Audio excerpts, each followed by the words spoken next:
Okay, good morning, Prof. Thank you for the time. Swastiastu. Assalamualaikum warahmatullahi wabarakatuh. Shalom, Namo Buddhaya, Salam Sejahtera, and Salam Harmony. We are from Group 5. We will presentation about non-experimental research, descriptive, and comparative design. Before we presentation, let me introduce ourselves. From me, my name is Kadet Rosa Mariana Dewi with student identification number 231101117, and my partner. And me, my name is Gustimadi Devi Prayatni with student identification number 23110111039.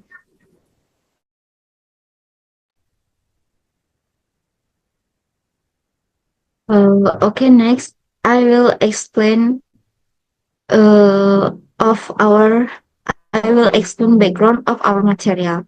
The background is over time, quantitative research have developed standard design that make planning their research easier. This design, which are somewhat similar to templates, involve standard nomenclature and procedures, organizing variables, selecting samples, establishing a data collection schedule, and selecting appropriate technique for statistical analysis. The similarities among various research design allow them to be classified. For example, we find it useful to classify various research design as non-experimental or experimental. Various non-experimental design are similar in that the research studies the phenomenon as it is. In contrast, the various experimental design all involve researchers intervention. They describe a variety of non-experimental design or descriptive, causal comparative, and correlational. Okay, the topic we will cover in today's presentation are the first topic is descriptive research design. The second is causal comparative research design. The third is statistical analysis details. The fourth is statistical analysis of variance, and the last topic is statistical analysis non-parametric test. The first topic is descriptive research design. And the part of topic is the first objective descriptive research. Descriptive research is important in education. Descriptive research is a type of quantitative research that involves creating careful description of educational phenomena. Descriptive seen as an understanding of what people or things mean is also an important goal to qualitative research. The second is measurement in descriptive research. Descriptive studies are limited by the type and quality of measures available. For this reason, many researchers work intensively to develop new measures of or refine already developed measures to precisely and accurately describe the phenomena of interest to them. These measures come in many varieties, including, for example, standardized achievement tests, classroom observations instrument, attitude scales, questionnaires, and use. The third is statistic in descriptive research. To describe the sample as a whole, researchers will usually define variables, measure them.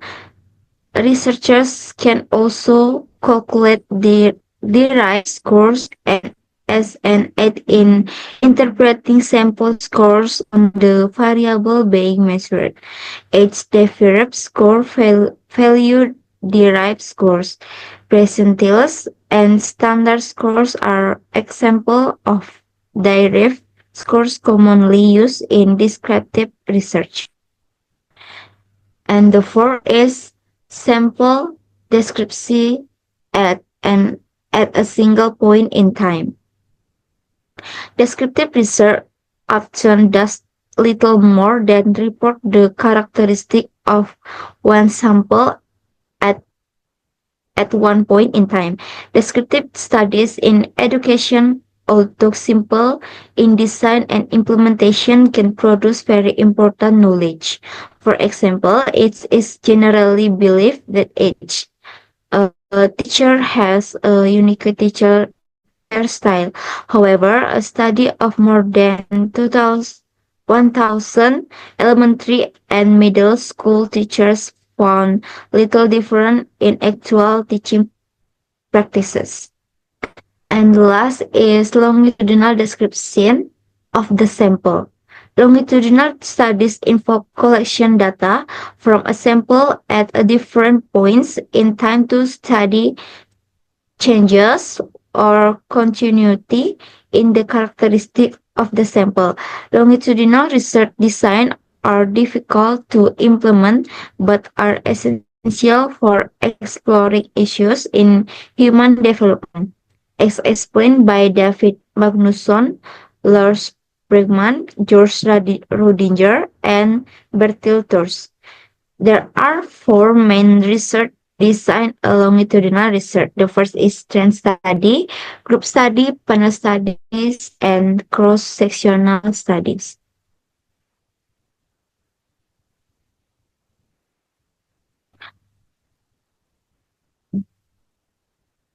The second is causal comparative research design. Will explain by my partner. Okay, thank you for the time. I will explain for the second material about causal comparative research design. Okay, next.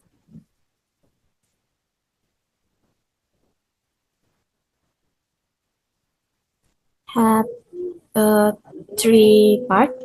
The first one is study of cause-effect relationships. Some quantitative research aim to explain educational phenomena through the study of cause and effect relationship. In design, the putative cause is called the independent variable and the putative effect is called the dependent variable. For example, we hypothesis the implementing statement test for all students will negatively impact teacher morale. The second is example of a causal comparative research study. Gary Green and Sue Jaques research aims to find out how part-time work can affect high school students' grades. They observed 44 students who are divided into two groups: those who work part-time for less than hours a week, and those who did not work. The third is planning a causal comparative study. Have three parts again. Have five parts again. The first is research problem statement. The causal comparative research by Alexis Smithman and colleagues investigate the relationship between teacher instruction and middle school student science literacy. Scientific literacy is defined as mastery of content, positive attitudes, understanding the impact of science, the process of scientific reasoning, and the socio-historical development of science. The second is selecting a specific group. After the research problem is formulated, a crucial step in causal comparative research is defining the group to be studied with specific characteristics so that the research results are valid. The third is selecting a comparison group. Once a group with the characteristic under study is selected, the next important step is to determine a comparison group that does not have the characteristic or has it to a lesser extent. The fourth is data collection. In causal comparative research, various measuring tools can be used to collect data about quantitative cause and effect relationship. And the last is data analysis. Data analysis is causal comparative research begins with exploratory data analysis and calculation of descriptive statistics such as means and standard deviation for its comparison group.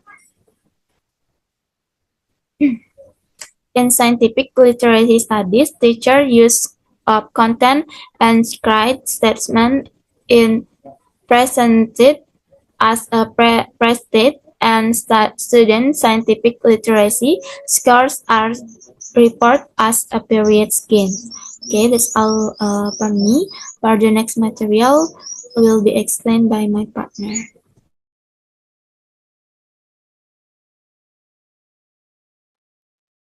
Okay, for the next material is statistical analysis test. The, the first part is test the difference between two means. The rationale for testing the significance of the difference between two sample means is explained in chapter 5.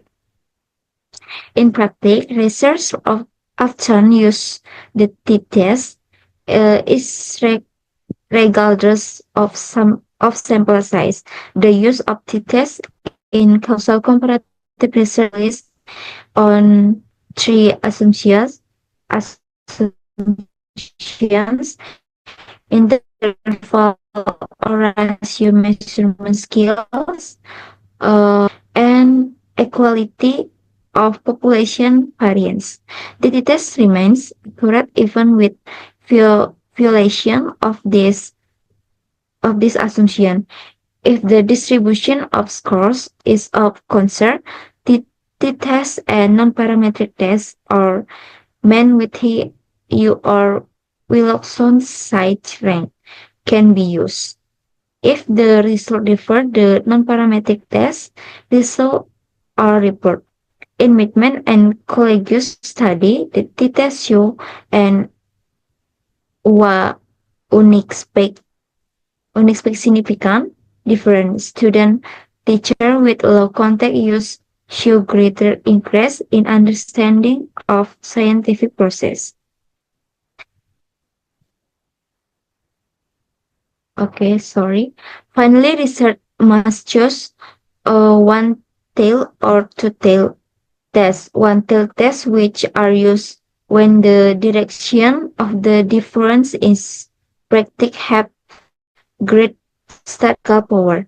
The second is test for a single man. In most causal comparative researchers compare the mean values of two samples to determine whether they are significantly different from each other. However, sometimes they are interested in whether the sample mean differs significantly from our mean of a particular population. For example, suppose you investigate a sample of 12 grade students who shared certain characteristics. You administer the Wechsler adult intelligence scale to each student and find that the average IQ score is.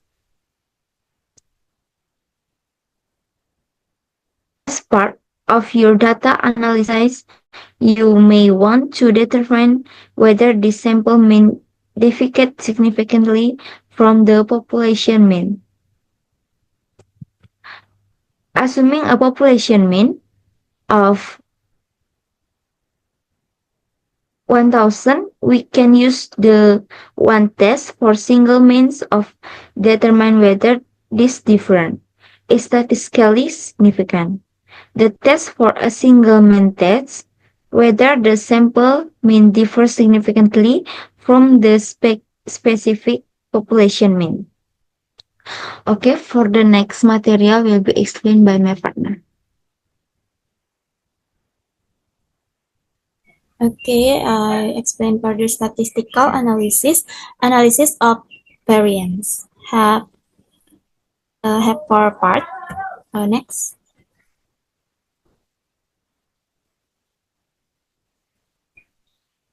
The first one is comparison of more than two averages. Some causal comparative research design involve the study of more than two groups, and a study by Louis Warren and Beverly Payne, two groups of middle school teachers we compared. The second is covariance analysis.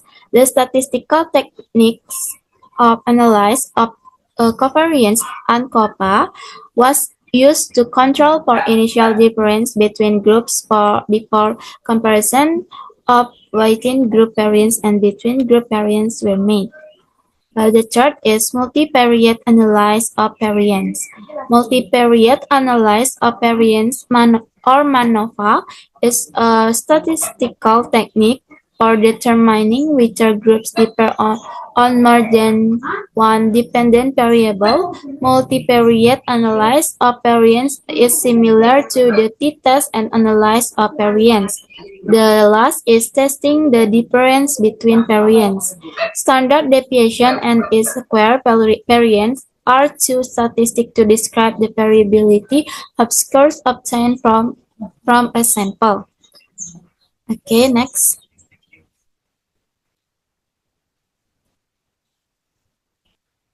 The last material about statistical analysis, non-parametric analysis. I have three parts. Next. The first is advantage and disadvantage of non-parametric tests. The difference between parametric and non-parametric statistics and the advantage and disadvantage of non-parametric tests. Parametric tests statistics rely on assumptions about population distribution and variance, such as normal distribution and homogeneous variance. If this and non-parametric statistic makes no assumptions about the shape or variance of the population. The second is chi-square test. Research conducted by Mark Shin, Gerald Tindan, and Deborah Spira used the chi-square test to analyze whether there was bias in the referral of students to special education because of reading difficulties. They collect data from students in Midwestern City referred to them over one school year, grouping them by grade level, ethnicity, and gender. And the third is other non-parametric tests. In causal comparative research in education, the chi-square test is the most frequently used among non-parametric tests.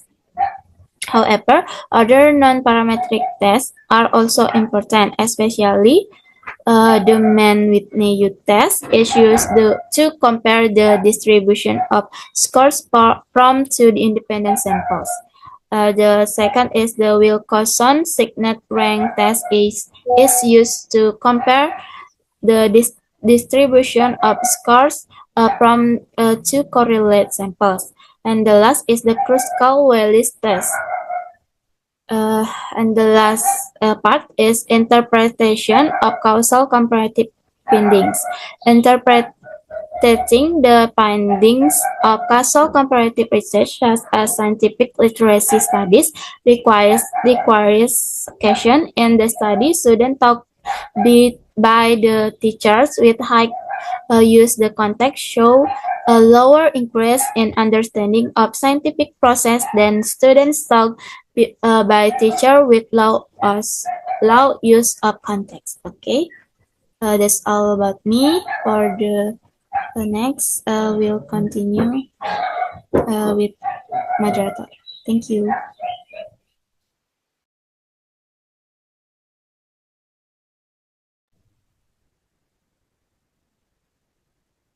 Okay, I will explain the conclusion of our material.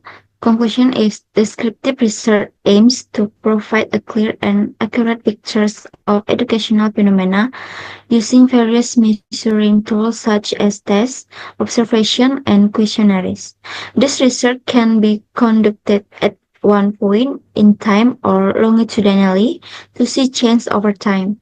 Meanwhile, causal comparative research focuses on cause and effect relationship between variables by comparing groups that have different characteristics. Statistical analysis such as t-test, ANOVA, and non-parametric tests is used to analyze data and draw conclusions.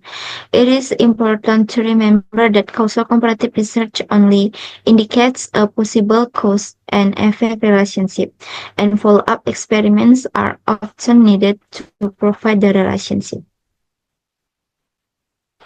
Okay, that's all about presentation for group 5. It's there if any mistake is saying, please forgive. I will close the presentation with Paramasanti. Om Santi Santi Santi Santi Om. Assalamualaikum warahmatullahi wabarakatuh. Shalom Nam Budaya, Salam Sejahtera, and Salam Harmoni.